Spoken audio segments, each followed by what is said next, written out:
lend to these local markets because they know the local market the best. And I think that's why I'm again saying the approach is really tailored because every country has its own challenges. But you need someone that can speak a bit both languages.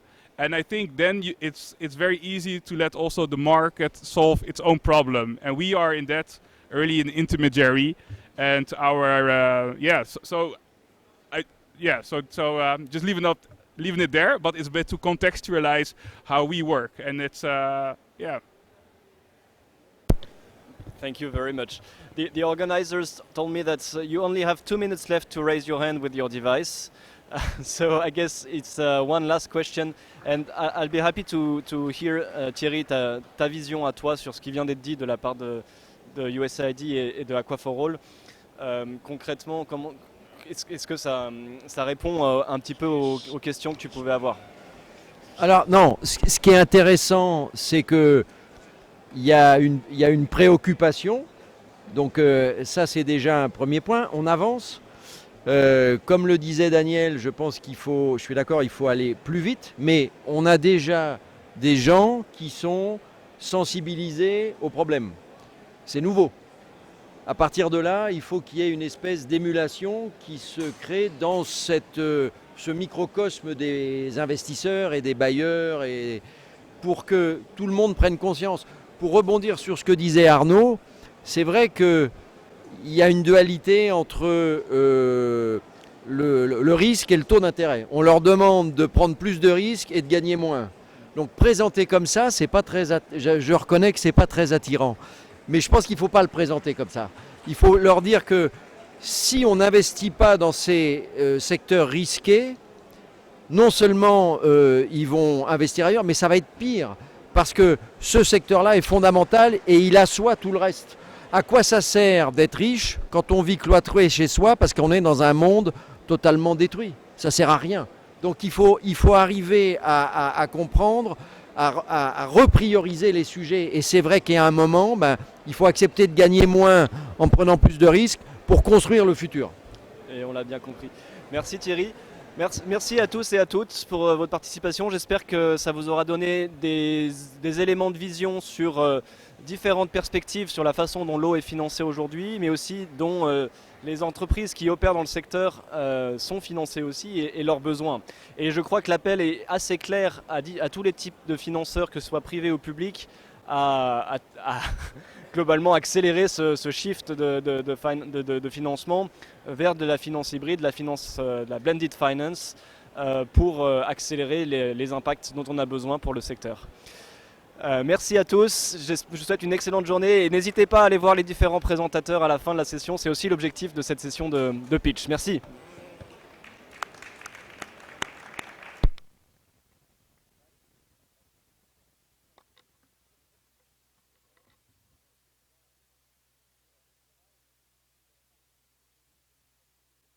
The revenue is transparent, the revenue can be counted on, and the utility can borrow against this revenue.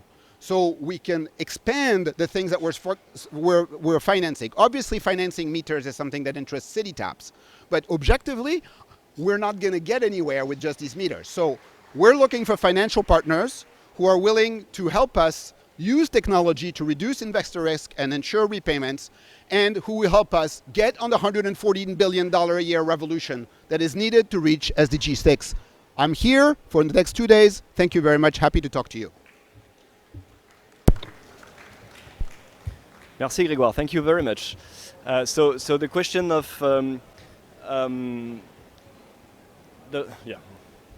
the question of the risk and is always key in investments. So that's what you're trying to solve with your solution for your meters, for water utilities specifically. I think it's interesting when it comes to this question of risk to hear the voice of the Solar Impulse Foundation with the label that you've been developing and with also the funds that you're developing to finance solutions that have been through this de-risking mechanism, which is the Solar Impulse label. Justine?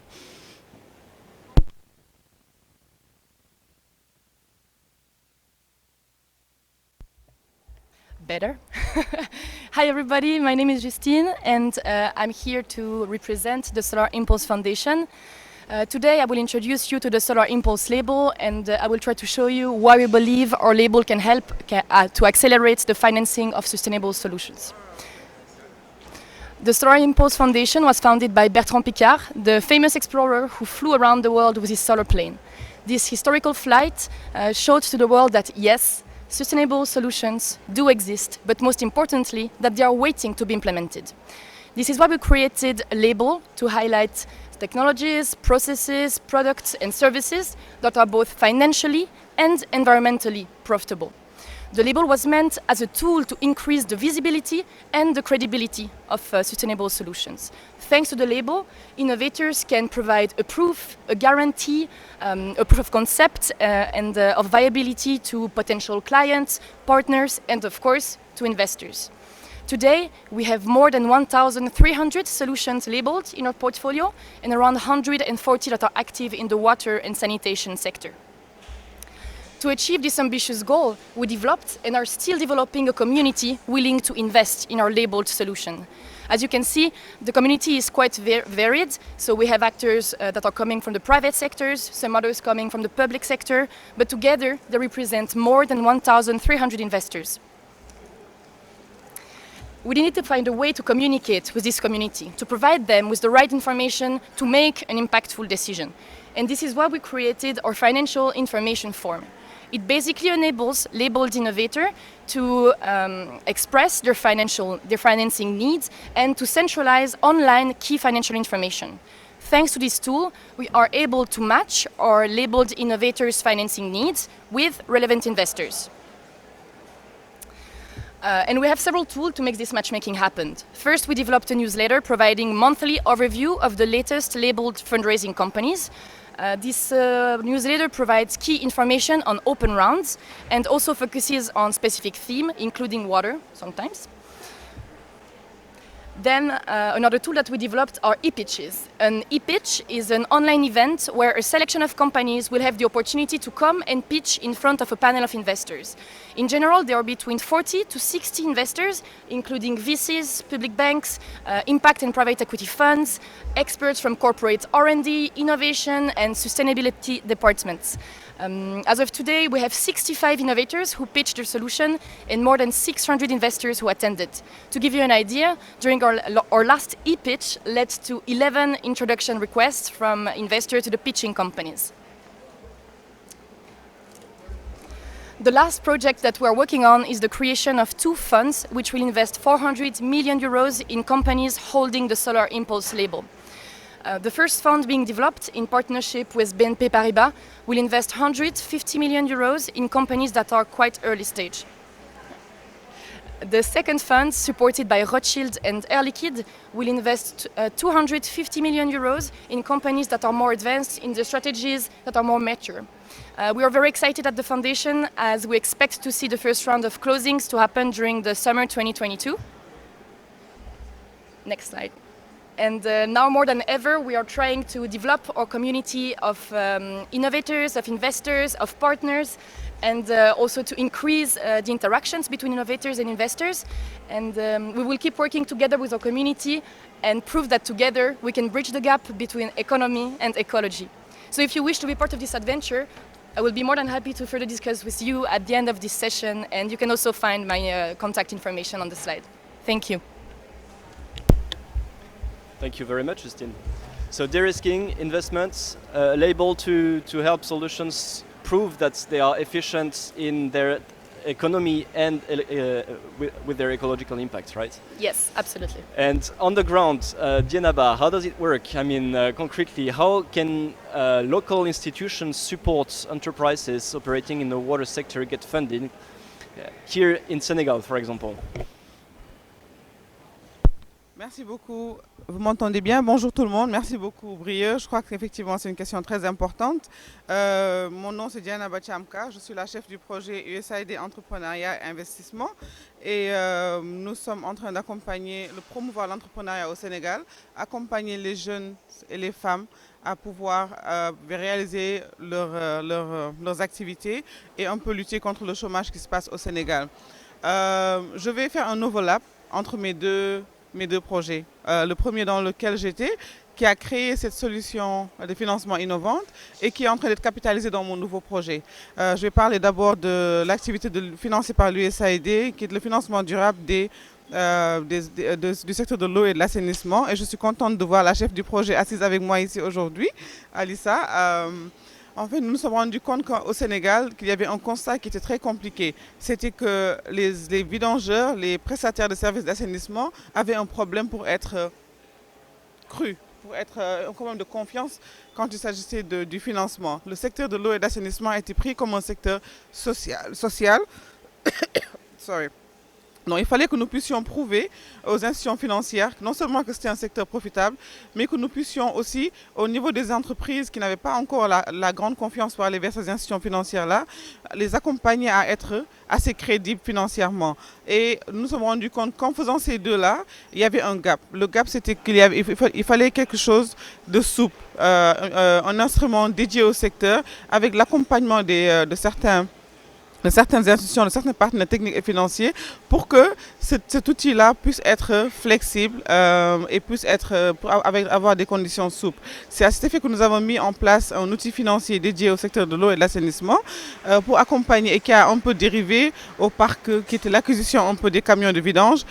Pour une première au Sénégal, nous avons pu accompagner plus de 20 vidangeurs qui sont en train en ce moment d'acquérir des camions de vidange neufs, ce qui ne s'est jamais fait dans le secteur de l'eau et de l'assainissement, à travers un financement de l'USAID et à travers l'accompagnement aussi de la fondation Bill et Melinda Gates et des institutions locales et une banque locale qui a aussi cru en un secteur qu'on appelle secteur assez peu profitable. Nous avons pu à travers ce programme de l'USAID accompagner ces vidangeurs et en termes de capitalisation, ce qui est très important et intéressant en ce moment, c'est qu'à travers le nouveau projet que je suis en train de mettre en place, l'USAID Entrepreneuriat Investissement, nous essayons de capitaliser cet outil financier et l'utiliser pour les entrepreneurs que nous allons accompagner. Le scale-up, parce que ce nouveau projet est un projet multisectoriel, nous pouvons utiliser ce même instrument que nous sommes en train de trouver en ce moment des fonds pour accompagner au moins 100 entreprises, femmes et hommes, à pouvoir financer leurs activités à travers l'instrument financier qui a été élaboré dans un autre programme de l'USAID. C'est juste pour vous dire qu'en fait, il y a la capitalisation, les solutions de financement innovantes et sont des secteurs clés que l'USAID est sur lesquels l'USAID est en train de réfléchir. Nous avons ici Aqua for All avec qui nous avons beaucoup travaillé et nous espérons que cette fois-ci aussi nous pourrons travailler pour pouvoir mettre en place un outil financier dédié à l'entrepreneuriat en général et qui va aussi accompagner les jeunes et les femmes. Nous attendons en ce moment 5 millions de dollars des entreprises, des partenaires techniques et financiers et 20 millions qui vont être leveragés par les institutions financières. Nous sommes en train de réfléchir à la faisabilité et pour le moment, nous sommes en train de voir les fonds d'investissement. Ça pourrait être un equity fund comme ça pourrait être de la dette directe, mais c'est juste en discussion. L'importance ici, c'est de savoir que dans le secteur de l'eau et de l'assainissement qui était un secteur peu profitable, un secteur qui n'a pas été vraiment très considéré au Sénégal. L'USAID, à travers son activité Washfin, a pu accompagner plus de 20 vidangeurs et en 5 ans, normalement, l'accompagnement se fera avec plus de 100 vidangeurs pour qu'ils puissent acquérir leur outil de travail qui est le camion de vidange. Et pour la première fois, ça va être des camions de vidange plus ou moins écologique parce que qui pourrait être éco-friendly parce que pour la première fois ils pourront avoir des camions qui seront neufs et ça ne s'est jamais fait au Sénégal. En termes de de-risking et pourquoi les partenaires nous ont fait confiance, parce qu'il y a une grosse composante assistance technique que nous avons pu accompagner les vidangeurs pour qu'ils soient creditworthiness, pour qu'ils puissent répondre aux besoins et aux prérequis des institutions financières. Le deal, c'était l'USAID Washfin accompagne les entreprises pour qu'ils soient creditworthiness. La banque et les autres partenaires vont financer ces entreprises-là. À date, en ce moment, mon ancien programme, on a pu, à partir de l'assistance technique que nous avons pu faire, accompagner plus de 50 entreprises d'assainissement, mobiliser 8 millions de dollars et potentiellement accompagner encore d'autres qui pourront être capitalisés dans les autres programmes de l'USAID.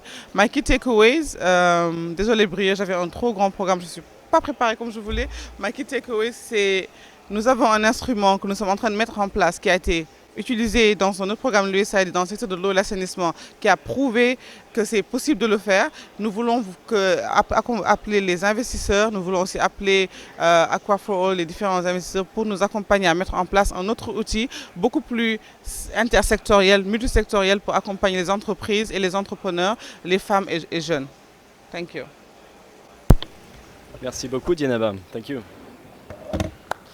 I think we can give a first round of applause. We've been through the first part of the session, which was about institutions in the water investment sector presenting their views on the topic. So thank you to all our 7 first presenters. Now we will get to a point where to somehow the reality check on the ground. And I'll invite Thomas, Thierry and Daniel to join me here on the stage to present your operations. So the 3 of you are operating in Africa, 3 different business around water, water distribution, water in rural area, water kiosk, and technologies for water as well. And I think it's your turn to express how you see everything, all the different schemes that have been presented so far. How they work, if they work actually, and how they can contribute to your business model and to achieving what you're trying to do yourselves with your companies. So you're trying to help solve water issues. How can this financing mechanism work and help you in this sector? Thomas, maybe you can explain what is the business model of Swiss Fresh Water, and what do you really need in terms of financing to scale up your activity? Bonjour à tous. Vous m'entendez? Ok. Bonjour. C'est bon, Brieux? Ok. Oui, bonjour à tous. Donc sur les 24% de personnes qui ont un accès à l'eau limité ou de mauvaise qualité en Afrique subsaharienne, il y a non seulement des personnes qui vivent en zone rurale, mais également des personnes qui vivent en zone urbaine ou périurbaine, dont on parle parfois un petit peu moins. L'histoire de Swiss Fresh Water s'est inscrite d'abord en zone rurale pour donner un accès de qualité à l'eau, notamment aux personnes vivant dans des zones dans lesquelles l'eau est fluorée ou salée. Mais nous avons continué à déployer nos activités également dans les zones urbaines.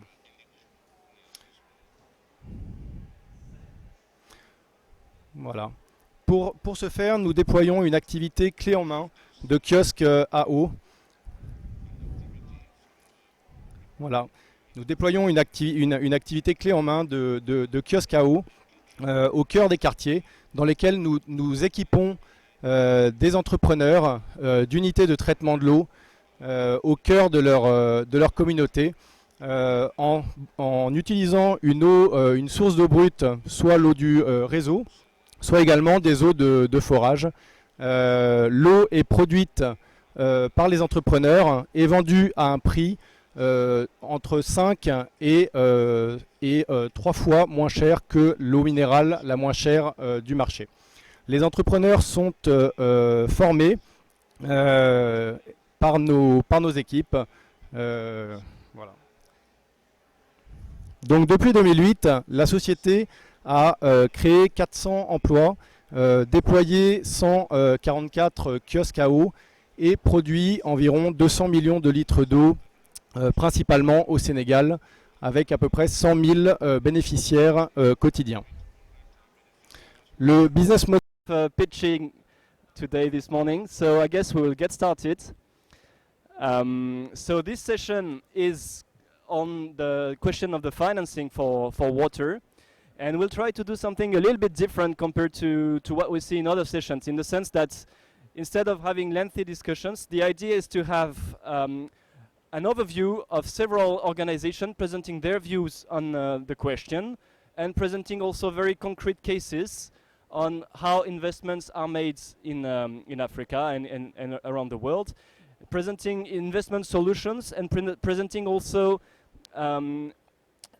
the the reality on the ground. We'll have also entrepreneurs that operate in West Africa presenting us what they concretely need. So the idea is to get a set of presentation and a set of different views on the how water should be financed. And to do that, we'll have a few pitches from different organizations. We'll start straight away with USA Idea, Jeff Goldberg. And you're very welcome to start your pitch. You have 6 minutes sharp. All right. Well, I will put this down. No, he doesn't have slides. He doesn't have slides, by the way. Great. Well, great to be with everybody. My name is Jeff Goldberg, and I'm the director of the Center for Water Security, Sanitation, and Hygiene at USAID's headquarters and the agency's acting global water coordinator. And just super quickly, in terms of USAID, speak closer. Okay. So Jeff Goldberg, and I'm with USAID's headquarters. No, can't hear? Yeah, you're good. You can hear me? Okay. So overall, from a corporate level, USAID has a commitment to financing, and particularly governance and financing. And in terms of the way that we work as USAID, we have a completely decentralized budget where we spend $500 million a year on WASH, but 90 to 95% of that goes through our country offices and field missions. And our overall push is to make sure that we're not directly investing in infrastructure and taps and toilets alone, but positioning our investments to be catalytic and to enable private sector participation and financing overall.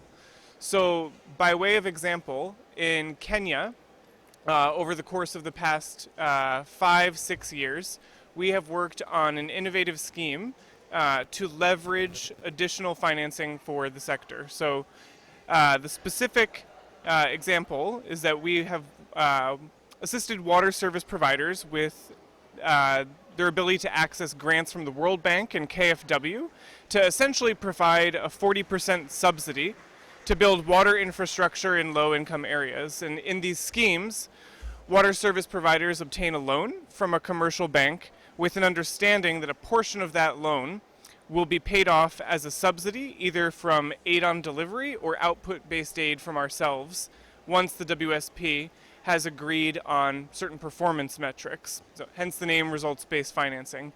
And through this example, 6 water service providers have borrowed a total of around $3.5 million using a combination of credit guarantees. And while this is exciting, kind of the pitch that I want to make is that this is only a small piece of the pie, and we are very cognizant at USAID that there's huge untapped potential to leverage additional commercial financing, but there are key institutional bottlenecks at all levels, kind of from national, regulatory, to decentralized at the county level, in this case with service provision, that cause investors to lack confidence in directing private capital towards water service providers. So from where we sit, we're trying to not only talk about financing, but make sure that we also work on governance, so we're able to unlock and unstick parts of the bureaucratic system that we all work in this sector, to build creditworthiness of service providers, whether that's through efficiency gains or more clear rules of the game, so investors feel confident in directing private capital towards water and sanitation service provision. So my pitch to this group, and I know that we've got a diverse panel and a diverse group listening, is that from no matter where you sit, that we don't exclusively think about this in terms of just raising more finance for whatever scheme that we have in, be it a PPP or a market-based approach, but that we really look at the entire landscape and governance ecosystem and try and unlock and enable this more broadly. So next time we're talking, I'm not just talking about 6 water service providers that received commercial financing through output-based aid, but that we've really catalyzed an entire systems change based on clearer governance and rules of the game that enables financing longer term. So that's my pitch. Thanks. Congrats. Thank you, Jeff. So the de-risking aspect is critical in what you're saying. it is on. Okay. And I guess, well, I can see time is running very quick, so we'll have to move to the second pitch. And Sheikh, maybe you can join us here, take my seat, and present what you do at IPAR and with the OMVS, the water fund that you're developing.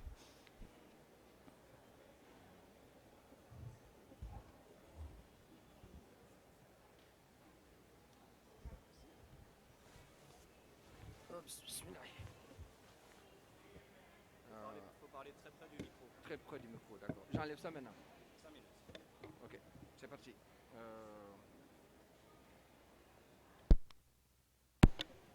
Désolé, hein, je suis désolé. Voilà. Ok, merci beaucoup. Tout près du micro. Bon, voilà. Merci beaucoup de m'avoir donné la parole et de m'avoir donné cette opportunité. Voilà. Alors, merci de m'avoir donné cette opportunité de présenter une initiative. Je suis Cheikh Oumar Ba, directeur exécutif de IPAR, un think tank sénégalais qui travaille sur les questions de prospective et de stratégie. Je suis par ailleurs président du réseau des think tanks de l'UEMOA, qui regroupe une trentaine de centres de recherche. Alors, je voudrais juste rappeler que ce forum est un forum de solutions. Et c'est pourquoi nous, très rapidement, avec un certain nombre de partenaires, nous sommes partis de l'idée que le principal défi aujourd'hui de l'Afrique subsaharienne, c'est le défi de l'emploi des jeunes. Et nous sommes convaincus que pratiquement d'ici 2050, l'Afrique subsaharienne est le seul continent encore en transition démographique dans le monde et que cette question, elle devient centrale. Et à côté, l'Afrique subsaharienne dispose d'énormément de ressources, notamment de ressources hydriques, de ressources foncières. Et nous sommes partis de cette idée pour dire comment aujourd'hui, avec des institutions comme l'OMVS, dont le rôle et de gérer la question au niveau du bassin, justement la question de l'eau, nous nous sommes dit que c'est important aujourd'hui de mettre en place une sorte de plateforme qui soit au-delà d'un fonds bleu, parce que l'idée c'est de construire un fonds bleu pour justement la création d'emplois à l'intention des jeunes. Et si je dis cela, c'est parce que nous sommes convaincus que pour aborder les questions du fonds bleu, pour le développement et la paix, nous devons être dans une dynamique où on part des dynamiques qui existent déjà. On ne doit pas recréer la roue. Et nous sommes convaincus qu'au niveau, par exemple, des zones du bassin, il y a aujourd'hui l'opportunité de renforcer déjà des dynamiques en cours, notamment des jeunes qui ont beaucoup d'innovation, mais malheureusement qui manquent d'opportunités. Et c'est cette opportunité qui fait que, comme certains disent, on est assis sur de l'or et on va chercher ailleurs ce qu'on a à côté de soi. Donc comment transformer ce potentiel? Et on s'est rendu compte aujourd'hui que l'ingéniosité de ces jeunes, qui ne manquent que d'un accompagnement et de financement, mais ce n'est pas n'importe quel financement. C'est-à-dire que quand on parle de financement innovant, c'est pourquoi nous nous sommes dit, on va essayer de, quand on parle de fonds bleus, il faut que ça soit basé sur des fonds qui existent. Que maintenant, qu'on fasse aussi le partenariat dans l'innovation technologique. Parce que parfois, ces jeunes, qu'est-ce qu'ils manquent? Ils manquent le plus souvent, de ce qu'on a vu en tout cas dans la plateforme d'emploi et d'employabilité des jeunes que nous sommes en train de mettre en place, c'est qu'il manque de synergie, il manque d'information, mais surtout il manque de connexion. Parfois le jeune, il a une idée géniale, mais il a du mal à démarrer parce qu'on ne lui donne pas la chance. Et c'est pourquoi nous nous sommes dit que si on a un fonds bleu qui soit sous-régional, ancré au niveau de l'OMVS, qui est une institution pérenne, avec des partenariats, notamment Geneva, le pôle eau de Dakar, IPAR et d'autres partenaires qui sont autour, nous sommes convaincus qu'il est possible aujourd'hui de transformer ce potentiel pour que les jeunes et les femmes puissent avoir des opportunités de création d'emplois dans le bassin, en tout cas du fleuve Sénégal. C'est pourquoi ici, ce que j'attends de vous, c'est aujourd'hui s'il y a des innovations qui existent, comment ces innovations peuvent être connectées avec ce que les jeunes sont en train de faire. Récemment, avec l'appui de Geneva Water Hub, on a accompagné une dizaine de jeunes avec des financements, notamment sur l'écotourisme, sur pas mal d'innovations, la pisciculture et d'autres initiatives. Et j'espère que ce forum sera un forum de réponse et de solutions. Je vous remercie. C'est bon? Je peux quitter.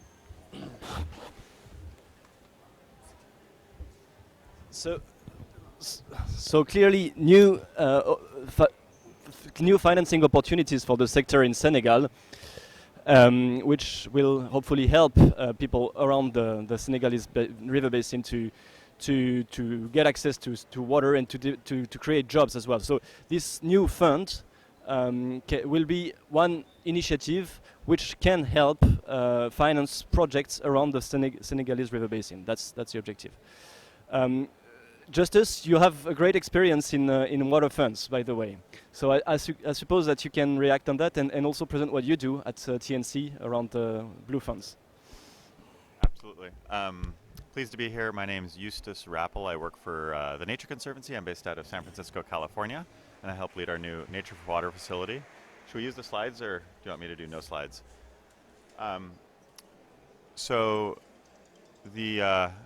Great, so that's our logo. It's a partnership between TNC and Pegasus. So the first slide here is that we have this water fund model that was developed over the last 20 years. Started in Quito, Ecuador, but now we have them in 13 countries, including many African countries.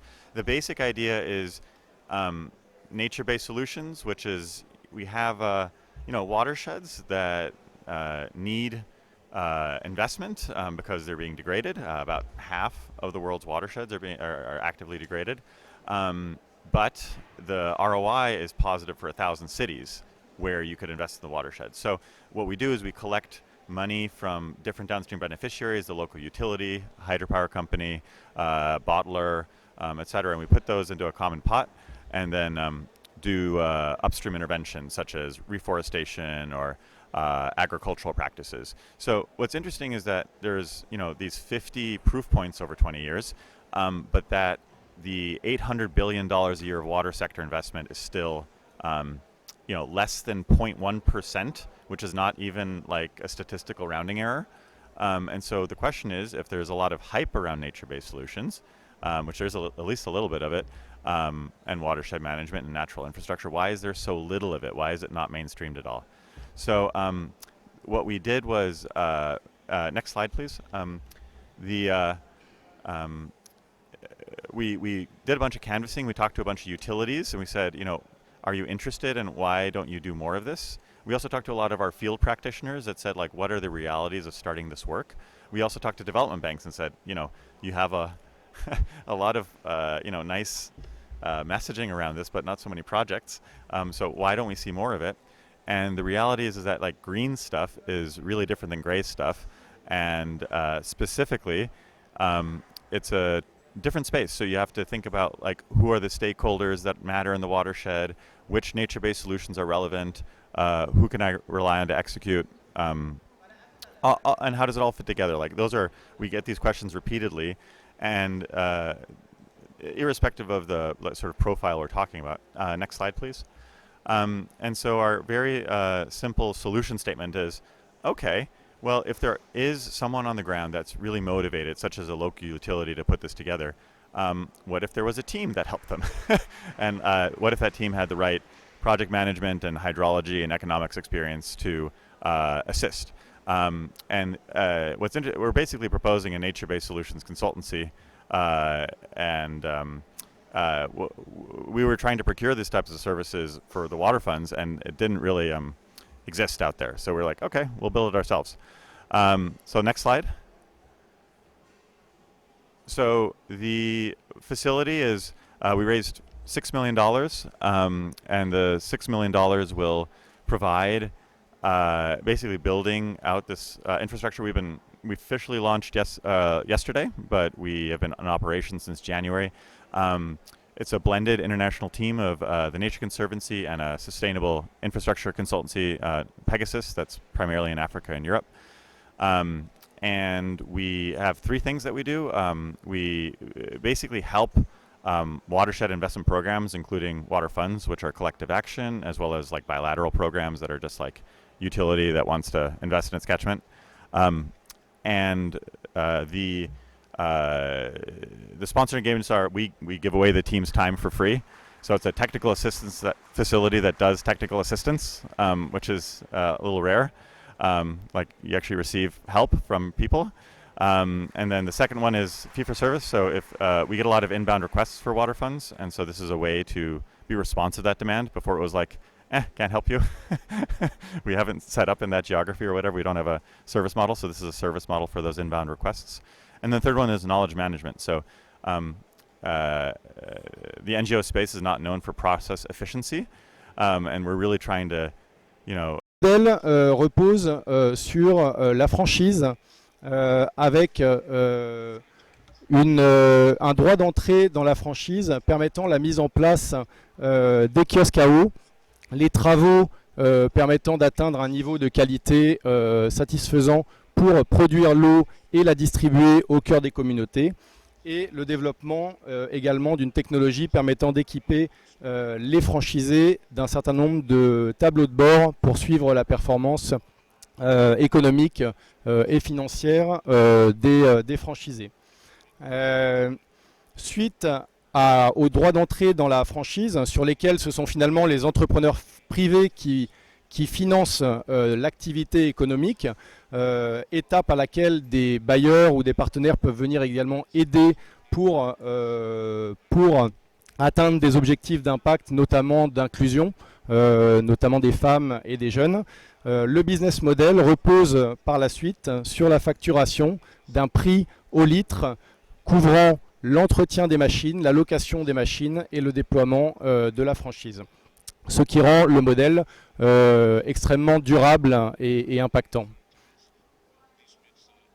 En termes de position de marché, la spécificité de notre entreprise est de nous déployer à la fois en zone rurale et en zone urbaine. Le point commun étant qu'on a l'ambition, et nous le réalisons, d'être les moins chers du marché, avec un niveau finalement de qualité-prix effectivement de grande qualité. Nous avons un impact extrêmement important depuis plusieurs années sur le plan de la santé, mais nous créons également beaucoup d'emplois, plus de 400 à ce jour, et avons l'ambition d'en créer 4000 d'ici 2025, dont la moitié seront inclusifs, c'est-à-dire des jeunes de moins de 29 ans et des femmes. Voilà, nous sommes organisés avec une structure juridique en Suisse qui a développé et qui fabrique les unités de traitement de l'eau et qui également cherche du financement, ainsi qu'une filiale basée au Sénégal depuis plusieurs années, comptant 22 personnes et déployant l'offre de valeur et le modèle de franchise. Nous avons également une gouvernance de qualité pour assurer le développement de l'entreprise. En termes de financement, finalement on se rend compte que la société a été créée il y a plusieurs années et a été financée par deux moyens. Des investisseurs privés qui croient au modèle, qui croient à la vision, extrêmement courageux pour développer une activité qui est pas facile à financer si on souhaite notamment avoir un prix de vente et un accès à l'eau à prix extrêmement modeste, et également des prêts de fonds d'impact, des prêts de la coopération suisse.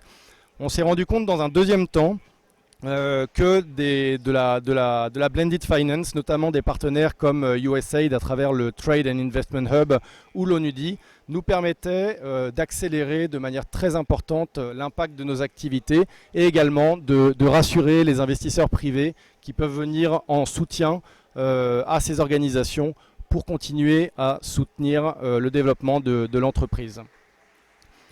C'est pourquoi nous cherchons aujourd'hui deux types d'investisseurs pour continuer à nous développer et à atteindre les objectifs du business plan.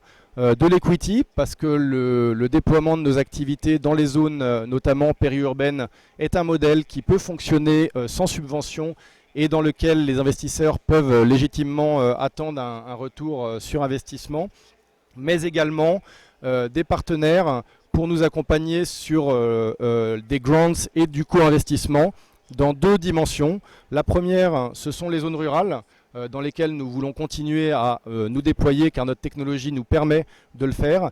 Mais la deuxième, c'est également dans les zones urbaines et périurbaines dans lesquelles, pour des raisons notamment d'inclusion et de profil d'entrepreneurs, nous pensons que l'association du capital privé et d'investissement public peuvent aboutir à des résultats extrêmement intéressants. Et le meilleur exemple que je donnerais, c'est le soutien du Trade and Investment Hub financé par USAID, qui à travers finalement un financement de 500 000 $, nous permet de générer 2,5 millions de dollars d'activité économique pour nos franchisés, créer 400 emplois et toucher 80 000 bénéficiaires, sans lesquels finalement donc l'impact est véritablement démultiplié, sans parler de la confiance que ça amène aux investisseurs privés pour continuer à financer un secteur qui est difficile si on souhaite garder des prix d'accessibilité très bas. Voilà, on est à votre disposition et on a notre unité de traitement de l'eau avec laquelle on peut vous faire un certain nombre de démonstrations sur le stand de la coopération suisse. Voilà, merci. Merci Thomas. Et si je dis pas de bêtises, j'ai même vu une station de Swiss Freshwater sur la route en venant ici à Diamniadio où c'était entre... j'ai vu une station Swiss Freshwater pas très loin d'ici. Alors effectivement, on est en pleine, comment dire, dans le cadre du programme du Trade and Investment Hub financé par USAID, on est en plein dans la mise en place commerciale et marketing d'un certain nombre de kiosques qui ont été financés par le programme. Donc tous les jours en ce moment, il y a 2 kiosques qui sont extrêmement bien mis en valeur et on fait beaucoup de bruit dans les grandes banlieues de Dakar en ce moment. Donc on est également tout à fait disposé, si vous êtes intéressé à en savoir plus, à vous emmener, à vous accompagner, puisqu'on a également des membres du conseil d'administration en ce moment qu'on va faire visiter les opérations. Super, merci. Merci beaucoup. Je pense qu'on va passer à la présentation de Thierry qui opère dans un contexte un petit peu différent, principalement en zone rurale, et qui va nous expliquer les challenges de financement du coup sur les opérations pour l'eau en zone rurale. Merci. Vous m'entendez? Oui, j'enlève ça. Alors déjà, bravo pour votre assiduité, parce que ça se mérite quand même. Il faut être comme ça, comme ça, comme ça. Donc c'est bien. Donc je m'appelle Thierry Barbotte, je dirige un groupe Odial Solutions, fait de 2 sociétés principalement, Vernier Hydro, qui est un équipementier, et Oudouma, qui est un prestataire de services. Donc nous intervenons dans le secteur de l'eau rurale en Afrique subsaharienne depuis une 50aine d'années. On a créé plus de 100 000 points d'eau, alimenté plus de 50 millions de personnes. Ça, c'est pour Vernier Hydro. Pour Oudouma, cette société de prestation de services a été créée pour établir un nouveau business model, essayer d'approcher le marché, non pas le marché de l'hydraulique rurale, non pas comme un projet, mais justement comme un marché, et d'essayer de trouver une solution à la problématique qui a été évoquée longuement hier, qu'au bout de quelques temps, il n'y a plus rien qui marche dans les infrastructures installées en hydraulique rurale. Et ces pannes systématiques ont fait fuir les investisseurs ou même les donateurs du secteur. Un secteur qui pourtant regroupe plus de la moitié de la population aujourd'hui et qui est un enjeu, à mon avis, crucial pour la stabilité du continent, même des autres continents. Il faut qu'on trouve des solutions pour l'hydraulique rurale en Afrique. Donc on a créé Oudouma dans le but d'établir une nouvelle approche, un nouveau business model, à l'image de ce qui se fait dans l'urbain, de créer de la délégation de services publics en milieu rural. On vend l'eau au volume et avec les recettes, on couvre les frais d'opération et de maintenance, c'est-à-dire on garantit le fonctionnement des équipements dans la durée, c'est des contrats de longue durée, et la disponibilité de l'eau. Donc ça, c'était un concept qui a très bien plu. On a fait le tour des popotes des différents bailleurs, tout le monde il disait ouais c'est super, mais personne ne voulait mettre d'argent. Donc à un moment on a dit on va y aller nous. Donc on a réussi à mobiliser une subvention du gouvernement hollandais de 3 millions d'euros. Nous on a mis 2 millions en fonds propres, 2 millions d'euros. Et avec ce projet de 5 millions, on est allé au Mali pour essayer de faire un programme de réhabilitation de 1400 pompes à motricité humaine et gestion pendant 15 ans. Le modèle avait été calculé sur une consommation de 2 mètres cubes par jour par point d'eau, 500 francs CFA le mètre cube, pour rester dans les capacités des villageois. On a été malgré toutes les études qu'on avait faites en amont, on a quand même réalisé très vite que la consommation journalière n'était pas de 2 mètres cubes, mais plutôt de 500 litres. Consommation payée. Donc ça voulait dire que le modèle ne tenait pas. Donc on ne s'est pas découragé et on a essayé de comprendre pourquoi Les gens ne consommaient pas alors que toutes les études expliquaient qu'ils consommaient à outrance. Eh bien en fait c'est parce que quand on paye l'eau, on n'est plus bénéficiaire, on est consommateur, donc on a des exigences. Et les gens nous ont dit clairement, nous on veut bien payer mais pour un niveau de service supérieur. Donc on a discuté avec notre partenaire hollandais, on a transformé les pompes manuelles en pompes solaires. Et là effectivement on a vu tout de suite une très forte augmentation de la consommation, on est passé à plus de 2 mètres cubes par jour payés. Donc ça dit deux choses. Ça dit qu'il faut absolument tenir compte de ce que les gens veulent. Les gens n'ont pas de besoins où on ne peut pas deviner les besoins des gens. Les gens sont prêts à payer pour ce qu'ils veulent, mais pas pour ce dont ils ont besoin. Et ça, c'est très différent. Donc il n'y a pas de modèle universel, puisque chacun va vouloir un peu récupérer des choses, obtenir des solutions différentes. Donc ça, c'est une première leçon. La deuxième chose, c'est qu'on se rend compte que là, on est en train de complètement transformer le secteur. On passe d'un modèle classique à 40 ans d'ancienneté, fondé à 100% sur la subvention, à une approche totalement nouvelle, business, avec une écoute des consommateurs et l'aide publique au développement seule, vu les besoins, ne pourra pas financer ça.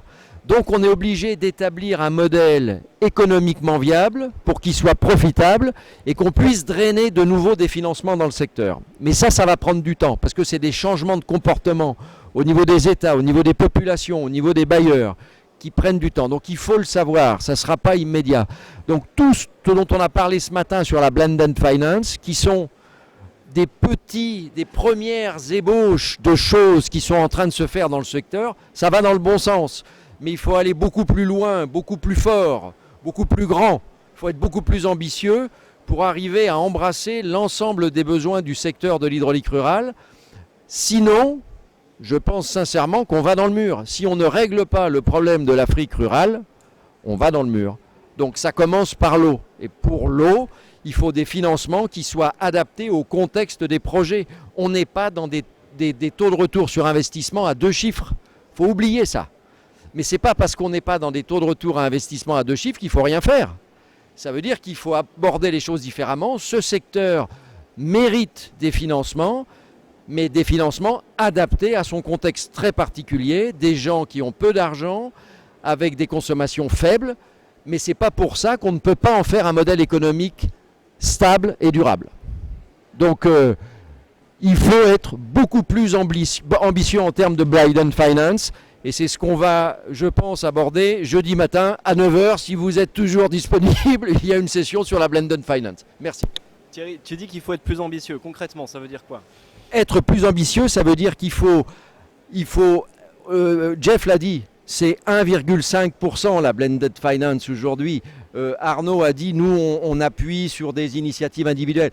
Il faut passer à 10, 15. Il faut que ça soit le corps des financements des années à venir. Il faut qu'on arrive à casser les silos, la subvention, l'impact investment, la dette, l'equity, tout ça doit être un mixte qui permet au final d'atteindre un taux d'intérêt suffisamment faible pour pouvoir financer des secteurs entre guillemets peu rentables. Et qui doivent être les interlocuteurs financiers d'une organisation comme Audial ou Douma pour financer? Ah bien aujourd'hui, il n'y en a pas. On est obligé de frapper à toutes les portes et justement c'est très cloisonné. Il faudrait arriver à essayer de globaliser tout ça. Merci Thierry. Daniel, toi tu as une solution qui est très différente, beaucoup basée sur la technologie, pour l'eau aussi. Est-ce que tu veux nous présenter comment ça fonctionne, quel est votre business model et comment vous financez? Qu'est-ce que c'est l'enjeu de financement pour vous aujourd'hui? De façon différente, je ne sais pas. Moi, je m'appelle Daniel Anro, je suis le CEO et fondateur de Manubi Africa. C'est un groupe qui travaille dans 2 grands secteurs importants ici en Afrique. C'est celui de l'agriculture et celui de l'eau. Et on a une entreprise, une branche qui s'appelle Utility 85 dans le secteur de l'eau dont je vais vous parler, et une autre qui s'appelle Accélérante dans le secteur de l'agriculture. S'agissant de l'eau, notre vision est celle d'un accès à l'eau généralisé, quelles que soient les situations dans lesquelles on se trouve, que ce soit de l'urbain ou du rural, dans des conditions décentes. C'est-à-dire avec un robinet, dans sa maison ou dans sa case, connecté à un système d'eau moderne et délivrant un service de l'eau de qualité à un prix maîtrisé, c'est-à-dire équivalent, que ce soit en zone urbaine ou que ce soit en zone rurale. Au fond, ce n'est pas un modèle extraordinaire parce que c'est celui qu'on trouve dans tous les pays développés. Et puisque tu parles de changer le rapport de la boîte de vitesse, on peut aujourd'hui sur notre continent, imaginer, concevoir un système comme ça. Alors, qu'est-ce que ça implique? Ça implique qu'on regarde le secteur de l'eau comme une véritable chaîne de valeur. Souvent, et on l'a entendu encore aujourd'hui, on regarde le secteur de l'eau de manière segmentée. On regarde une partie de ce segment. Or, c'est quoi en réalité? C'est une ressource qui est publique, qui est partagée, qui est pompée à un certain coût par des entreprises qui doivent le faire de façon la plus efficace possible, qui est distribuée en réduisant au maximum les pertes en eau, c'est l'objectif. Aujourd'hui, on est quand même à des rendements de 60%, et qui est commercialisée à une population urbaine et rurale qui doit payer cette become a conservation machine here. So the aim is to do 50 or 60 projects over 4 years with this Nature for Water facility and really be sort of client-focused, demand-driven, and do a continuity of care. These things take 2 years, 3 years to set up each, and you need a lot of know-how across the cycle, not just like an input in a place. So next slide. These are the first 6 projects we've been working on since January. South Africa, Colombia, England, Tanzania, India, and Delaware is what's represented there. But we're excited to have our first call for proposals. We're going to have every 6 months a call for proposals for that sponsored engagement window starting May. Next slide is my contact details, I think. Next slide. So if you want to get into contact, just find me after this. My email's there. We also have a website, and really pleased to speak with you all today. Thanks. And thank you so much, Justice. It's very impressive the work that TNC have been doing in setting up these water funds all over the world. I guess it's a tendency that will grow over the next few years. So that's something we hope you could help the sector with, certainly. Without transition, Arnaud, maybe you can explain the way Aqua4All is investing into water and de-risking projects also with your different financing vehicles. Sure. I think I also have slides. Okay. So Aqua4All is founded 20 years ago, let me first introduce myself, by the way. I'm Arno Keizer. I'm an innovative finance manager at Aqua4All. And we are founded around 20 years ago. Maybe next slide, you can see the stats. And we focus mainly on the global south. So that's either Sub-Sahara Africa and Asia for us. We're based in the Netherlands, in The Hague. We have around 25 experts in the team, consisting of WASH specialists, finance experts, but also impact measurement specialists. Our mission is to catalyze public and private capital. To do that, we received a grant of 40 million from the Dutch Ministry of Foreign Affairs. And that grant is really to be mobilizing private capital to fill in the funding gap. Right now we see that there's around 5 billion in donor funding, where there's actually needed around 115 billion on an annual basis. And blended finance is a very underutilized tool, especially when it comes to the sector of WASH. I think around 1.5% has been used for blended finance, whereas other sectors it's way more. So we see that there's upsides, and we really work with three We have divided the funds in 3 ways. First, we use a part of it to really pilots and to finance pilots, proof of concept of really innovative young companies. And then we also have a part of our funding that we use to scale up enterprises that have a proven business models but are not yet investment ready. And the third pillar, so we call this, is really working with impact investors, financial institutions, and also directly investing in companies through funds. So I think that that's the most relevant also for today to focus on our proposal in that aspect. Our de-risking instrument is technical assistance, for example, and we use that a lot when working with financial institutions to help them in building up a wash portfolio, as they need to understand the risks of investing in wash enterprises. So we provide funding so that they can train their team to assess these kind of projects when they come in order for them to give loans, for examples. But we also can do this on the enterprise level or on a fund level. So if an impact investor has a fund that focuses on enterprises, he might still need a bit of TA to make sure that they're actually able to report on certain things or improve their business models. So TA is a very popular tool that we're able to provide. We also do first loss or second loss or guarantees. So that's again really to de-risk the either loan funds of banks, as many companies lack collateral, for example. So we're able to either provide a guarantee or structure one on the side, or if we see that an impact fund is still considered as risky for investors, we provide a first loss that really enhances the credit of credit profile of enterprises. But it's very useful also for new enterprises that I see here, younger enterprises that think that maybe they are unable to be approached by an impact investors, and to them I want to say that by us providing de-risking, we actually push them to take on more risk. So we try to make it more attractive for them to take more risk. And maybe another interesting instrument that we have is really the impact-linked or result-based, as you call it. And we have some funds for that, whereby we really give incentives to enterprises that are achieving high impact. But as we know, high impact can sometimes lead to lower revenues because it means maybe serving rural clients, for example. So we try to compensate enterprises that do that by rewarding them for actually achieving that impact, really keeping them attractive business-wise, as we know that impact investors still want to see a return. So these impact-linked approaches, I think, can be really catalytic also for impact investors. And that goes also for carbon credit scheme, an additional revenue stream again, and also very transformative, I think, for this sector.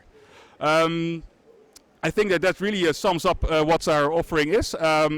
We have a quite we have a pipeline of enterprises that we support, but we always have room to look into other enterprises or new opportunities. So in case you feel like your company is at a certain level, so being it almost close to be investment ready or just before that, then I hope that we can have either a coffee and maybe I can explain in more detail how the instruments work.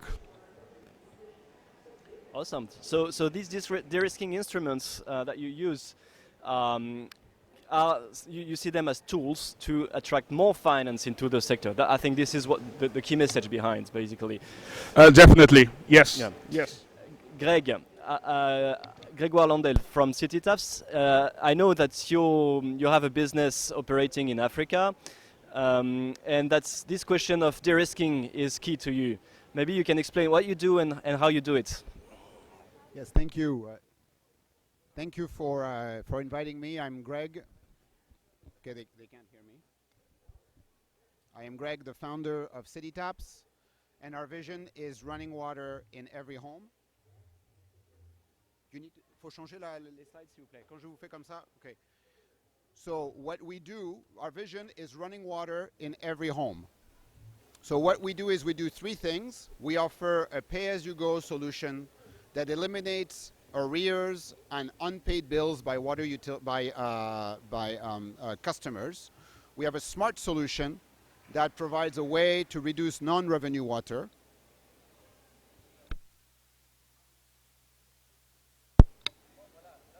Là, c'est allumé? Okay, so our vision is running water in every home, and what we do to make that vision a reality is to create a pay-as-you-go, which is a prepaid water metering solution. It's a smart solution that also lets utilities gather the data they need to reduce their non-revenue water and take corrective action as needed. And lastly, we provide financing, and that's what I'm going to talk about today. Next slide. So there's $114 billion that need to come from mostly from commercial finance in order to reach SDG 6. And that's because the bilaterals just don't have that money. And that's not me that says it, it's the World Bank. So the obstacles to deploying commercial finance have been addressed here in some level. There is the utility credit worthiness. Most utilities don't even have a credit worthiness score. And those that do, it's low.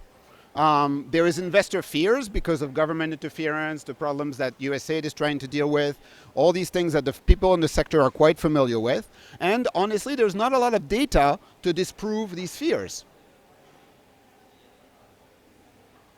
So we believe that making sure that the investor gets repaid is absolutely critical, because the question the investor is asking themselves is, where's my money and when am I going to get it back?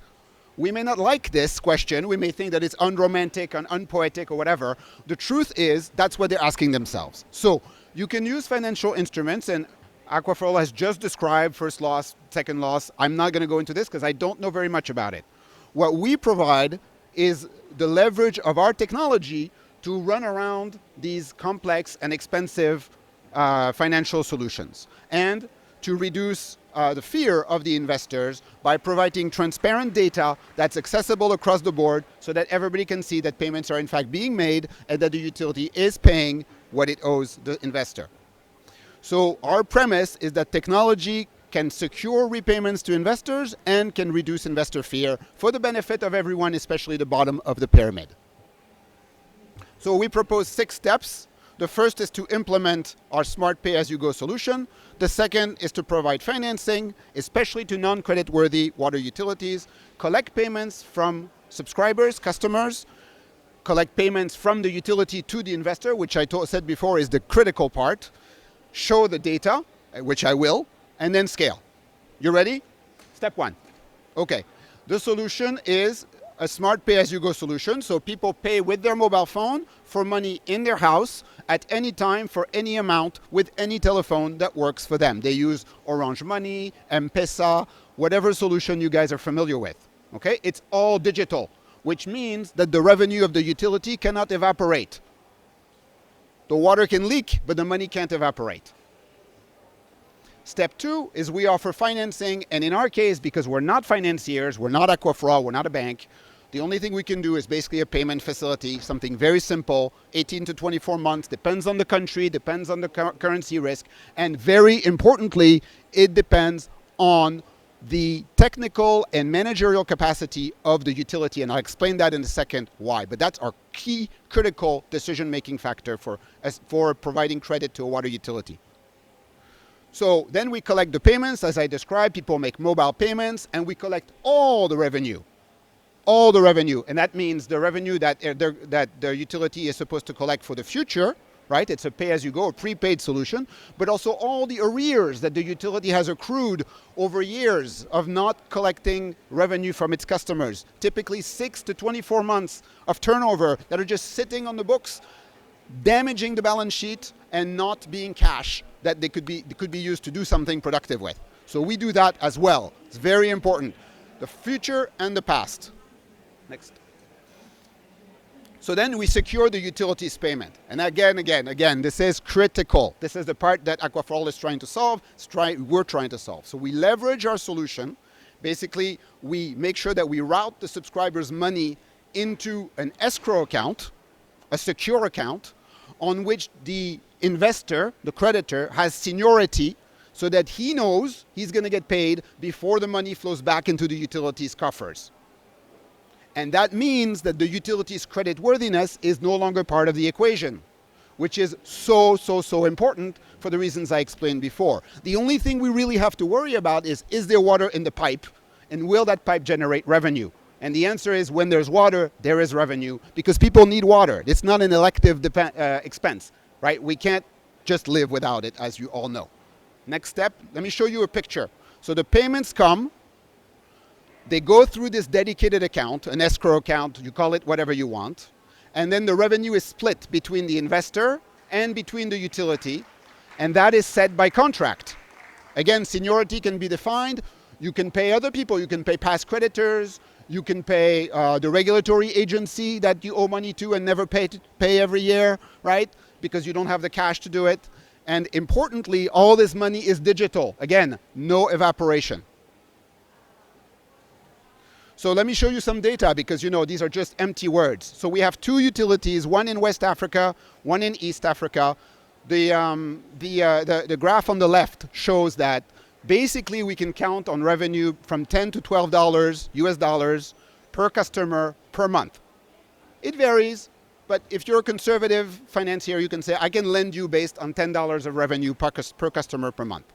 The graphs on the right show the amount of debt that is recovered by the utility, and the curve that looks like a cumulative distribution curve in statistics is how much we've recovered in a few months. So you can see in West Africa, it's almost 90% of the debt has been recovered. In East Africa, it's less than that, and that's just because the project has not been running quite as long, and so we haven't been able to recover the amount of debt. You can see also that the amount of debt decreases over time because it's an absolute amount of debt, which is to say that as more people pay it off, there's less of it to recover. Next slide, please. And here I show you the cost of the projects, which are the bottom curves, thankfully, versus so that's the total operating cost. That's capital, it's interest paid to us, and it's service fee for our software compared to the revenue generated by the projects. And you can see for so the tenor is anywhere between 12 and 24 months. And you can see that at one point, the cost curve flattens out. And that means that at that point, we're ready to scale. Because it means that at that point, the project has been paid, all the interest, all the capital has been paid, and the utility just literally raking in the money and can now borrow against it again to buy what it needs. Next slide, please. So at this point, we can finance other things. We can finance cars, we can finance pumps, water towers, whatever you want, because the revenue is predictable. Dans des conditions acceptables, et in fine, pour faire tout ça, il faut de l'investissement. Donc il y a un investisseur qui va apporter les ressources financières nécessaires et qui a besoin de savoir lui aussi comment la chaîne de valeur fonctionne. Et puis le tout doit être régulé. Il y a une autorité de régulation qui se charge de suivre le fonctionnement de ce système. Donc cette chaîne de valeur, dans tous les segments de cette chaîne de valeur, il y a besoin de services. Et nous, depuis la création de Utility 85, nous nous sommes concentrés à développer des services qui permettent justement à chaque acteur d'améliorer ses performances, à chaque acteur de lubrifier ses transactions en amont et en aval avec les autres acteurs de la chaîne de valeur, et finalement aussi de faire en sorte que les transactions elles-mêmes soient optimisées. Donc c'est ça, il faut arriver à créer de la valeur dans notre système. Alors s'il vous plaît, si vous pouvez passer, on va passer sur le diagnostic rapidement. Qu'est-ce que nous faisons dans ce cadre-là? Vous pouvez passer encore. C'est un secteur qui est risqué. On l'a dit, mais les risques, ils ne sont pas simplement ceux du financeur, hein. C'est aussi ceux du consommateur. Est-ce que je bois une eau saine? Est-ce que je vais avoir un tarif acceptable? Est-ce que j'aurai un service de l'eau continu? Est-ce que j'aurai pas de rupture? C'est pareil pour l'opérateur qui a aussi ses propres risques. Donc il faut regarder tous ces risques-là. Le problème, c'est que nous n'avons pas de données, donc on le sait, s'il vous plaît. Et donc c'est difficile de pricer ce risque, de le financer, et finalement c'est ce qui explique pourquoi nous sommes tellement en retard sur les financements dont nous avons besoin, et ce qui fait que nous n'arrivons pas à lever les financements dont tu es en train de parler. Donc qu'est-ce que nous faisons? D'abord, dans toute chaîne de valeur, les acteurs se connaissent et les actifs sont maîtrisés. C'est quelque chose que nous avons mis en place en mobilisant un certain nombre de technologies, le mobile, le web, l'imagerie satellitaire, les objets connectés, l'intelligence artificielle. On ne connaît pas suffisamment nos systèmes d'eau. Si vous allez dans zone rurale comme en zone urbaine, on n'a pas toujours les plans, en zone rurale c'est classique, on n'a même pas les plans de recollement. Donc il faut maîtriser notre système. On n'a pas cette vision, et ça, c'est un point sur lequel l'asset mapping, le mapping des clients, la connaissance des clients, la possibilité d'établir un historique sur le client, ça n'existe pas suffisamment. Et donc, ça crée déjà un premier niveau de fiction, les clients. Ensuite, il faut, je l'ai dit tout à l'heure, donner des services métiers. Alors ici, vous êtes à Dakar. Un de nos clients, c'est la Société des Eaux, ici, il s'appelle Seno. Et on a mis en place un cockpit de supervision pour Seno, qui lui permet d'optimiser l'intervention de ses équipes de maintenance curative et préventive, connectées à un centre d'appel. Les clients appellent, ils peuvent même déclarer les fuites. Vous pouvez le tester, vous pouvez l'expérimenter. Et si vous avez du temps, vous pouvez aller voir le cockpit de supervision de Seno. Donc il faut donner ces services-là aussi aux opérateurs. Il faut les donner aux autorités de régulation. Il faut les donner aux sociétés de construction, aux entreprises de construction, aux cabinets. Il faut les donner à tous les acteurs de la chaîne. Je peux vous revenir sur votre diapo, s'il vous plaît. Et puis, en faisant ça, en donnant ces services, il faut générer les métriques. Il faut générer les données. Ça va permettre de générer les données qui vont permettre d'alimenter justement les bases de données, les systèmes d'information dont les investisseurs ont besoin pour financer ce secteur. Et c'est ce que nous faisons aujourd'hui. S'il vous plaît, vous pouvez passer à la prochaine diapo. Donc, on est à la fois dans le rural et dans l'urbain. Aujourd'hui, on dessert avec notre plateforme à peu près 9 millions de personnes dans 4 pays. Des assets mappés, notamment au Bénin, tu le sais, pour une valeur de 80 millions de dollars, qui sont déjà mappés entièrement dans le système. Diapo suivante, s'il vous plaît. Nous accompagnons aujourd'hui sur plusieurs pays 650 systèmes d'eau et opérateurs. Le Bénin fait partie de ceux qui vont être transformés. Nous sommes dans 4 pays. Nous avons avec cette plateforme aujourd'hui, nous guidons un programme de Payment for Results qui est cofinancé par des investisseurs publics, c'est de la blended finance, de 400 millions de dollars au Bénin, qui investit massivement dans les secteurs d'eau, dans les systèmes d'eau multivillages. Mais c'est le premier cas, il faut le construire. Donc c'est un des cas, mais je pense que c'est un modèle qu'il faudra aller regarder, il est juste à côté. Et ici au Sénégal, nous avons déjà aidé à économiser 3,2 millions de mètres cubes d'eau à la Seno, précédemment à la SDE, depuis que nous avons démarré cette activité avec cette plateforme. Diapo suivante, s'il vous plaît. Donc nous n'avons jamais été investis, nous n'avons jamais levé de fonds.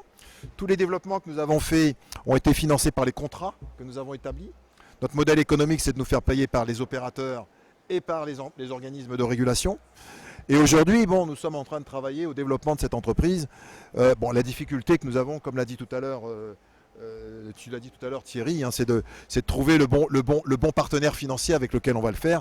On a bon espoir qu'on va le trouver pour que cette entreprise puisse se développer et que ce modèle de structuration de la chaîne de valeur, d'orchestration de la chaîne de valeur puisse se développer sur le continent africain. Voilà, je vous remercie. Si vous voulez nous voir demain, si vous voulez voir une démonstration de ces services, on en fera une demain sur le stand numéro 3. Et vous êtes les bienvenus aussi chez nous à Dakar. On peut vous organiser une visite pour que vous veniez voir cette plateforme. Je vous remercie. Merci beaucoup. Donc Daniel, concrètement, vous levez pas de fonds. Ce n'est pas une question de lever des fonds pour vous. On prépare une levée de fonds. Vous préparez une levée on veut lever des fonds. Et quels sont les enjeux, les difficultés? Où est-ce que tu vois les problématiques de financement, toi, de ton côté?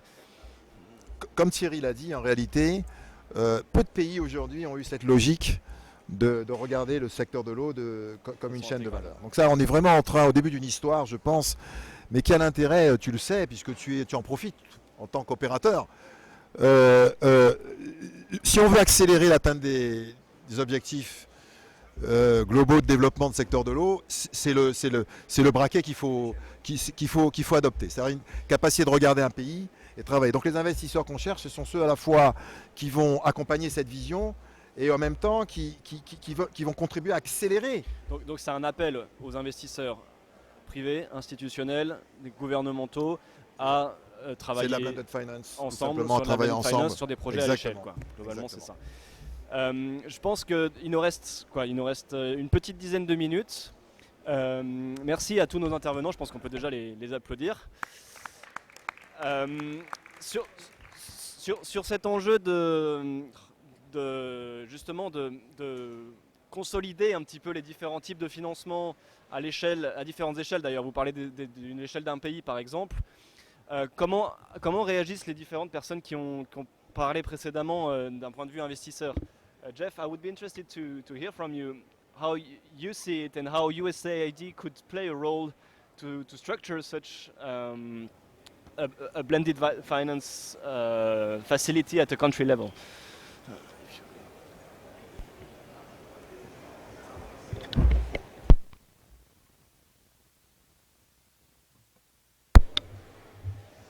So just to repeat the question, it's how USAID structures financing facilities at the country level. how you could support this structuring of the blended finance facility at a country level, gathering financing from the government, from the private sector, and from development aid, because that's what these guys need, right? They need something more structured at a country level.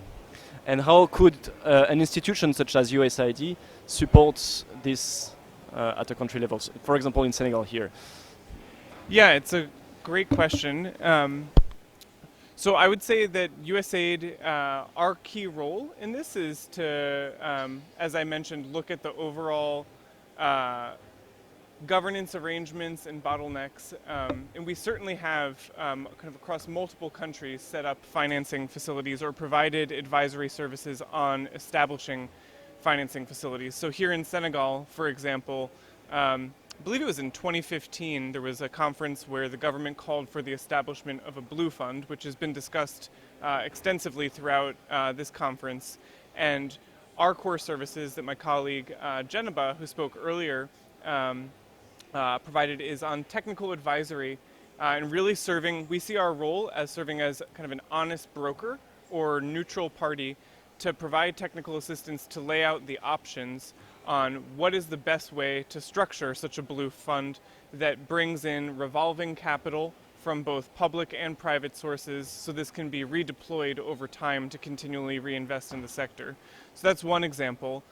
In Mozambique, similarly, we're working with IOSH, the regulator across the country, to develop a small town fund for water and sanitation to help capitalize the development of small-scale systems. And really what this is doing is pulling in some public money and providing viability gap funding. So USAID is in the business of helping to set up and establish these funds from a technical advisory capacity. I think that obviously, as I'm saying this, I'm keenly aware that there's the need to capitalize these funds as well, but we really see that doing this responsibly and going in clear-eyed with a solid understanding of what the options are so that these can sustain the test of time. And the last thing I'll say on this is just by way of example, even in the US, how we finance our own infrastructure is legislated through the Clean Water Act, which establishes revolving funds that states can apply to access funds for small water and sanitation systems. So states continually access funding through these revolving funds. We know that there's not a one-size-fits-all model, but we seek to leverage and bring this expertise from our own domestic experience to look at examples like the Blue Fund here in Senegal or the Small Town Water Fund that we're working on in Mozambique to really structure things that can last and stand the test of time while also strategically looking at capitalizing these once the governance of these funds is set. So I hope that answers your question. Yes, somehow. My question is really about how can we really accelerate this movement and the role that USAID could play in accelerating, like, critically these movements. I mean, that's what you guys are saying. We need a critical, massive move and shifts of financing, and only big players can help do that, right? Yeah, I mean, I think you're exactly right. Just to kind of add some live thoughts and debate to the conversation, we are absolutely supportive and want to set up and capitalize funds. That said, we're keenly aware of the importance of local leadership and nationally led processes too. So many an institution has come in and set up a fund that doesn't stand the test of time because there's not local buy-in and local ownership, particularly from a governance standpoint. So we certainly, that is why we've positioned ourselves in this advisory role in partnership with national governments to consider the establishment of funds and then eventually establish them as well. But balancing that urgency with the need for local ownership. So it's not USAID coming in and setting up the fund, but really that it's whichever country we're working in, be it Senegal or Mozambique, that owns the fund over the test of time and brings in other donors and leverages other public funds as well. Arnaud, Maybe you want to step in here in this conversation and explain the view of a foundation or donor such as Aqua for All, which is also going in this direction of accelerating blended finance. How can we accelerate this shift? I mean, how can you help structure at a country level the acceleration of financing and blended finance specifically?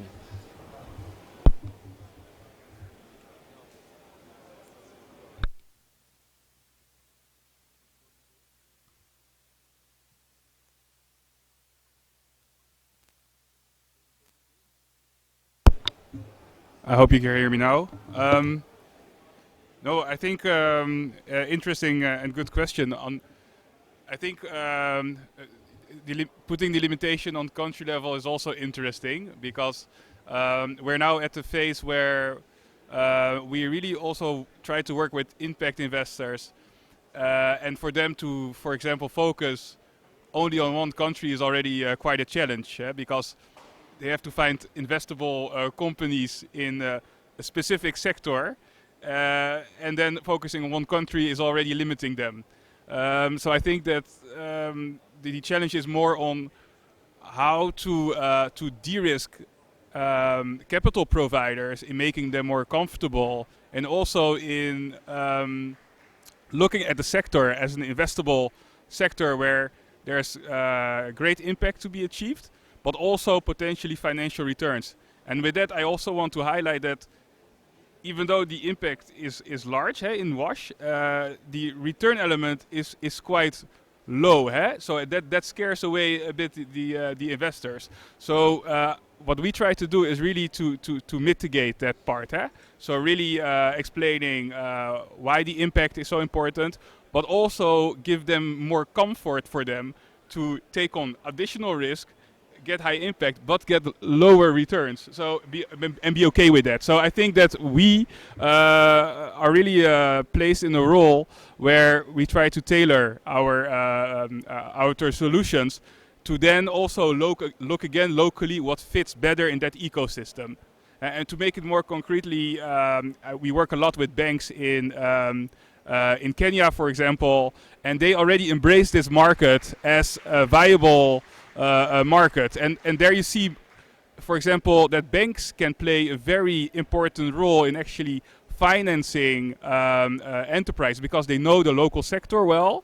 And we see also that each bank have different strategies. Some banks really focus on utilities. Other ones really see the small-scaled water service providers as an opportune market. But then again, they, for example, lack collateral. And we try